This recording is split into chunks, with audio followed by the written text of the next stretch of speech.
तो आज मैं हूँ प्रभाग 8 में, जो कि मेरा ही प्रभाग है, हमारा ही प्रभाग है। और आज हम वो कैंडिडेट के साथ है 3 बारों से नगर सेवक रह चुके हैं।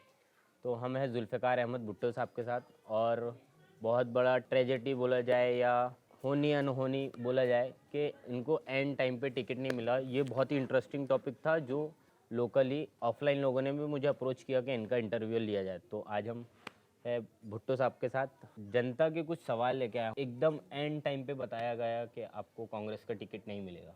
किसी भी पार्टी की एक पॉलिसी रहती है कि मीटिंग बॉम्बे में हुई महाराष्ट्र कांग्रेस कमेटी की तरफ से नागपुर शहर के टिकट वाटप को लेकर तरफ से कितने कारपोरेटर चुन के आए थे। जो 29 कारपोरेटर 2017 में कांग्रेस पार्टी के तरफ से चुन के आए थे, टिकट देना ही है, यानी विनिंग कैंडिडेट को रिपीट करना चाहते थे। 2017 के चुनाव में कांग्रेस कमेटी के अध्यक्ष जो चुन के आए थे वो भी, और जो चुन के नहीं आए थे वो भी उस कमेटी में थे। उन्हें पूरा अधिकार दे दिया कि ये 29 लोगों को छोड़ के आपको 131 लोगों की टिकट फाइनल करना है। इस लिस्ट में जो पुराने कैंडिडेट है, जो अभी प्रभाग 8 से खड़े हुए, इसमें से भी कुछ कैंडिडेट है, आपको ही क्यों हटाया गया? 3 कैंडिडेट जो है उन्होंने नया दिया है। अभी 2026 में इलेक्शन हो रहे हैं, तो आपने 2017 से 26 तक के क्या किया? मैं मोमिनपुरा प्रभाग 8 से पहली बार चुन के आया हूँ। 2017 में चुनाव हुआ और बहुत सारे लोगों से सुझाव लिया। कई जगह घंटा भर भी पानी नहीं आता, हाँ, 15-20 मिनट दूषित पानी आता है। पानी पर हमने काम करना चाहिए। 12-12.5 किलोमीटर पानी की पाइपलाइन यहाँ पर पूरी बिछाने का काम। यानी 2017 से लेकर 2019 पकड़ लेते। चुन के आए थे और महीना 2 महीने हुए थे, पर लोगों ने भी देखा कि काम तो शुरू है, तो लोग भी हमारे साथ आने लगे और वो काम को हमने किया। जो 100 फोन एक दिन के आड़, 2 दिन के आड़ या रोज आते थे, यहाँ पानी नहीं आया, यहाँ दूषित आ रहा, ये आ रहा, धीरे धीरे करके वो 50 फोन हुए, धीरे धीरे करके वो 25 हुए, अभी 2 हुए, 5 हुए, ऐसे करके उसका जो स्पीड था लोगों का वो धीरे धीरे धीरे धीरे खत्म हो गया। आज वहाँ की ये कंडीशन है कि अगर घोड़ेवाड़ा से पानी बंद है तो उसी वक्त एक आधे किसी बंदे का फोन आ जाता है कि आज पानी नहीं आया अंकल भैया, जो वो उनको जो मुझे बोलना चाहते हो तो मुझे बोलते हैं। वो मैं पता करता हूँ, तो पता करने में ये मालूम पड़ता है कि घोड़ेवाड़ा में मशीन ट्रिप हो गई और वहाँ यानी या बिजली गुल हो गई। तो उसका ये कारण हमको समझ में आता है कि मतलब ऊपर से ही कोई प्रॉब्लम रहता है तो पानी नहीं मिलता है, वरना वो समस्या पूरा हमने छुड़ाने का काम किया है। तो सर, ये तो आपका 1.5 साल 2 साल का जर्नी हो गया। उसके बाद क्या हुआ? उसके बाद में 2019 में कोरोना आ गया। कोरोना में कोरोना तो आया, हमने सिर्फ पानी पे काम नहीं किया, हमने गोलीबार चौक से लेकर ईदगाह तक डाबर रोड बनाया। पहले गोलीबार चौक, ईदगाह से लेकर गोलीबार चौक तक वहां पर पानी की पाइपलाइन डाली बड़ी 36 इंची। जो लाइन यहाँ पर 60-70 साल पुरानी थी, तो वो लाइन जगह जगह से अंदर में वो उसमें सुराख होने की वजह से वो पानी जो हमको 100% मिलना चाहिए, तो 50% पानी जो है वो चेंबर में इधर उधर जाता था। पर अब हमने डिपार्ट से जब राब्ता कायम किया और डिपार्ट वाले बोले कि भाई ये लाइन डालना बहुत आवश्यकता है, क्योंकि ये आधा पानी जो है मिलता है, आधा पानी नहीं मिलता है। पर हमको वैसा ही हुआ, वो लैम्प जब डाले तो वो प्रॉब्लम मतलब फिर उस लाइन डाले बड़ी, फिर लाइन से छोटी लाइन जोड़े, फिर उससे छोटी लाइन जोड़े, तो ऐसे करके वो सिस्टम में पूरा काम करने का मतलब अवसर मिला और जबरदस्त तरीके से काम किए हैं। फिर अब वो लाइन खुद गई। नागपुर महानगर पालिका में तो ऐसा है कि जिसकी लाठी उसकी भैंस। मैं कांग्रेस पार्टी से चुन के आ गया था, भारतीय जनता पार्टी की गवर्नमेंट, तो फंड देने के लिए वो अपने कारपोरेटर की अगर 20 फाइल मंजूर करते हैं तो मेरी 1 फाइल या 2 फाइल पे मुझे समाधान करना पड़ता है। हाँ, इसके लिए बहुत फाइट भी करता था मैं।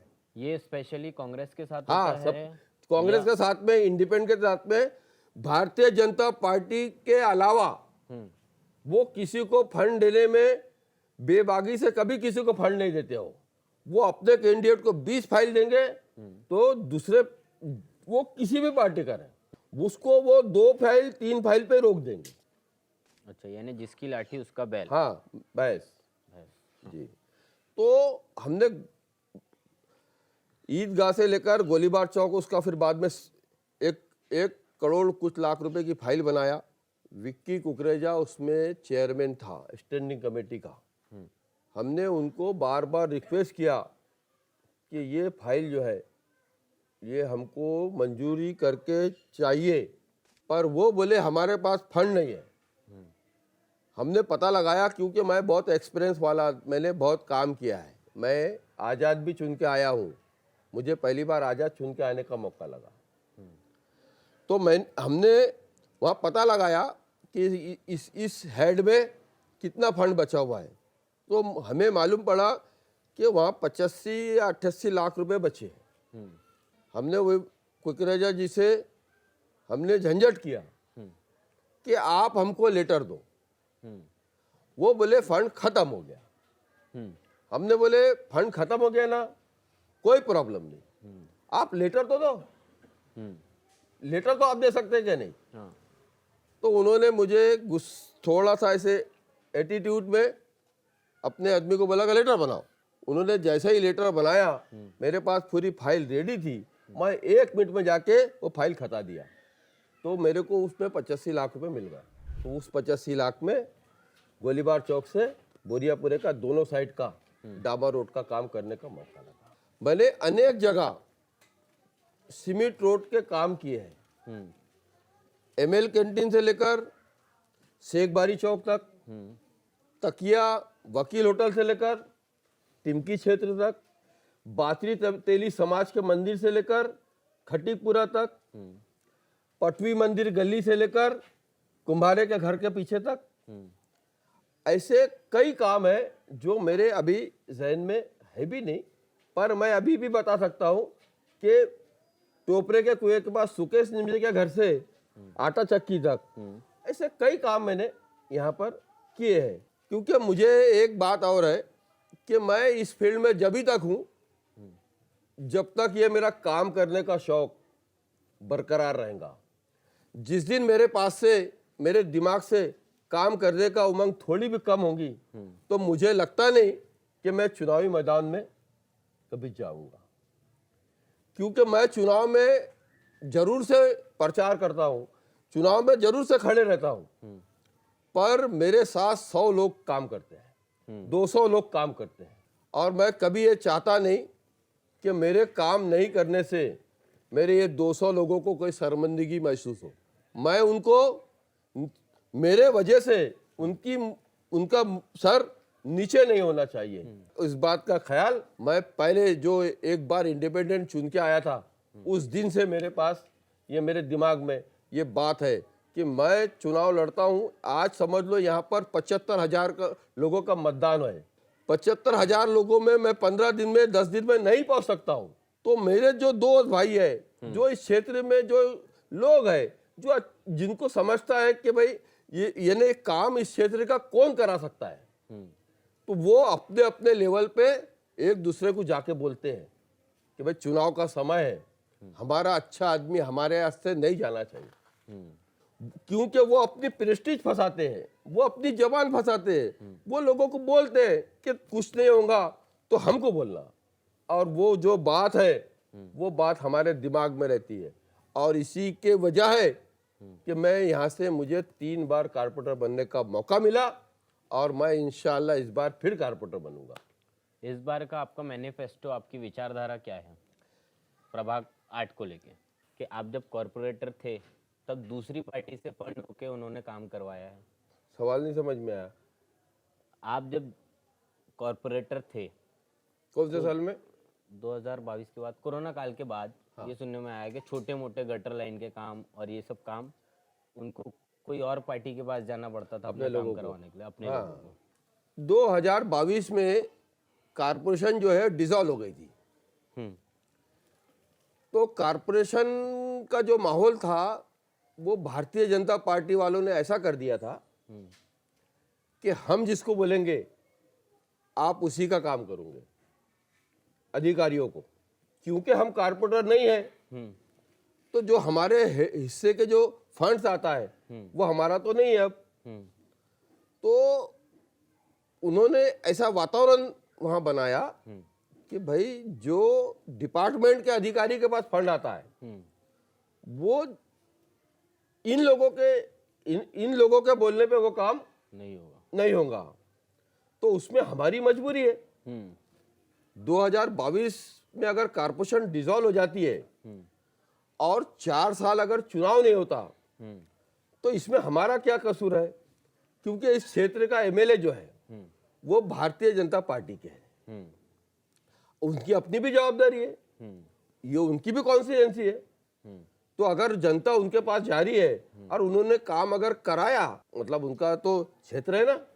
और हमारी मजबूरी ये थी कि हमारा डिसॉल्व हो गए थे, तो हम उसके बाद में 2022 के बाद में 2026 तक आज तक मतलब डिसॉल्व की स्थिति में है हम लोग। और अभी आपका, अगर आप अभी फिर से खड़े हुए हो तो आपका क्या मैनिफेस्टो है, क्या विचारधारा के साथ आप खड़े हुए?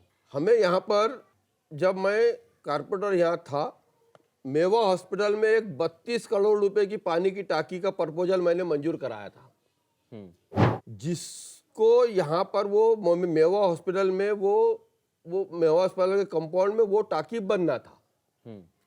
उसके पीछे का रीजन ये था कि यहाँ जो पानी आता है वो गवर्नर कोठी से आता है, सदर गवर्नर कोठी से। और वो सदर गवर्नर कोठी की जो टाकी है वो पिछले 100 साल पुरानी टाकी है। हमने डिपार्टमेंट से बात करके उनको ये बताया कि ये टाकी से पानी जो निकलता है सदर से, तो ये शांति नगर तक जाता है। किसी दिन अगर ऐसा हो गया कोई हल्का सा उसमें टाकी में जर्क आ गया तो ये वहां से लेकर यहाँ तक जो लोग हैं, ये पानी की यहाँ बहुत प्रॉब्लम हो जाएंगी। तो वो टाकी तो ठीक है, पर एक टाकी मेवा हॉस्पिटल में बन जाना चाहिए, जिसका फायदा हमारे ये पूरे क्षेत्र को ही मिलेगा और स्टैंड बाय करके एक हम सेफ साइड रहेंगे। सेफ साइड रहेगा, हाँ, सपोर्ट रहेगा, सपोर्ट प्रभाग रहेगा आर्ट के लिए। तो उस बात को उन्होंने मान के उसको मंजूरी दिया। पर मेवा हॉस्पिटल की जो जगह है, क्योंकि वो स्टेट गवर्नमेंट की जगह है, नागपुर कारपोरेशन उस पर डायरेक्ट काम नहीं कर सकती है। तो मेवा हॉस्पिटल में बार बार बात करने के बाद उन्होंने यहाँ से मंत्रालय में अपना प्रपोजल भेजा, कारपोरेशन की एनएमसी की रिक्वेस्ट और आवश्यकता है करके ऐसे। पर 3 बार यहाँ से वो पेपर मंत्रालय जाने के बाद उसको अभी तक मंजूरी नहीं मिली है। और बीच में बहुत सारा इश्यू आ गया, कोरोना आ गया, ये आ गया। पर वो डिपार्टमेंट का काम है, वो जिस दिन वहाँ से कंसर्न आ जाएगा तो इंशाल्लाह वो एक टाकी का निर्माण कार्य हो जाएगा जो इस क्षेत्र के लिए बहुत उपयोगी रहेगा। तो प्रभाग 8 में इतने सारे कैंडिडेट खड़े हैं, तो आपको क्या लगता है कि आपके कंपटीशन में कौन है? मुझे ऐसा लगता है कि यहाँ पर भारतीय जनता पार्टी का जो कैंडिडेट है उनमें ही मेरी टक्कर रहेंगी, उनसे ही टक्कर रहेगी। हाँ, बाकी कोई भी कैंडिडेट नहीं, मुझे नहीं लगता कोई कैंडिडेट है, क्योंकि दूसरा कोई कैंडिडेट यहाँ का पावरफुल है ही नहीं। जो यहाँ रहता है, इस प्रभाग में रहने वाला कोई कैंडिडेट ऐसा पावरफुल नहीं है। मैं इसलिए पावरफुल हूँ कि मैं यहाँ पर पिछले 5 साल रहकर, 8 साल रहकर लोगों के बीच में रहकर काम किया है। हर व्यक्ति मुझे जानता है, हर 10 दिन से कारपोरेटरशिप गई है, उसके बाद भी हमारा जो दरबार है वो आम जनता के लिए खुला है। और वो बिल्कुल हम 11 बजे सुबह वहाँ बैठते हैं, जिनको जो जरूरत है वो अपना आके हमारे को बताता, हमसे जो होता है हम उनके लिए करते हैं। तो वो जो हमारा मतदाता से डायरेक्ट कंसर्न है, उसका फायदा इस चुनाव में हमको जरूर मिलेगा। ठीक है, तो इस इंटरव्यू को हम यहीं ख़त्म करते हैं। Thank you so much sir, आपने आपका इम्पोर्टेंट टाइम दिया। इंशाल्लाह हम दुआ करेंगे आपके लिए। बाकी मुकर्रिब जाफरी को फॉलो कर लो, सारा ब्लॉग यूट्यूब पे आने वाला है।